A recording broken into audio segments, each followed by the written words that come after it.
যদি আপনাকে বলা হয় বাংলাদেশের রাষ্ট্রপতির নাম কি, তাহলে হয়তো আপনার মনে প্রথমেই আব্দুল হামিদ সাহেবের কথা মনে আসবে।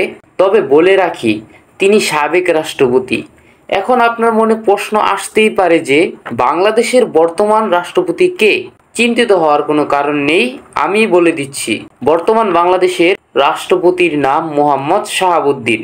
তিনি বাংলাদেশের 22তম রাষ্ট্রপতি হিসেবে 24শে এপ্রিল 2023 থেকে দায়িত্বাধীন আছেন। তিনি 10 ডিসেম্বর 1949 সালে জন্মগ্রহণ করেন। তিনি পাবনা জেলার সদর উপজেলার শিবরামপুর গ্রামে জন্মগ্রহণ করেন। তার পিতার নাম শরফুদ্দিন আনসারী ও মাতার নাম খায়রুন্নেসা। তিনি 1966 সালে Pabna Radhanagar Majumdar academy school and college Pabna থেকে এসএসসি এবং 1968 সালে পাবনা এডওয়ার্ড কলেজ থেকে এইচএসসি পাশ করেন ও তিনি 1971 সালে অর্থাৎ 1972 সালে অনুষ্ঠিত বিএসসি পাশ করেন। তিনি 1954 সালে রাজশাহী বিশ্ববিদ্যালয় থেকে মনোবিজ্ঞানে এমএসসি ডিগ্রি লাভ করেন। পরবর্তীতে পাবনা শহীদ অ্যাডভোকেট আমির উদ্দিন আইন কলেজ থেকে 1975 সালে এলএলবি ডিগ্রি অর্জন করেন। তিনি মুক্তিযুদ্ধেও ব্যাপক ভূমিকা পালন করেন। তিনি পাবনা জেলার স্বাধীন বাংলা ছাত্র সংগ্রাম পরিষদ এর আহ্বায়ক ছিলেন। 1971 সালের 9 এপ্রিল তিনি ভারতে যান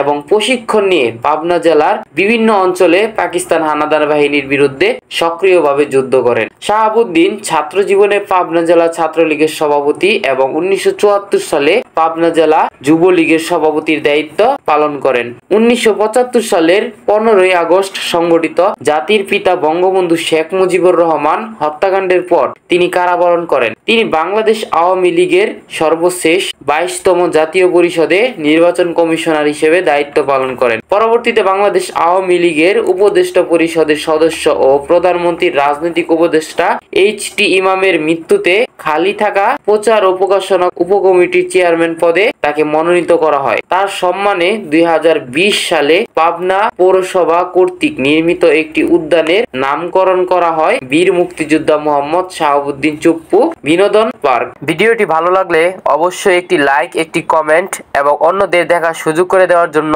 একটি শেয়ার করবেন।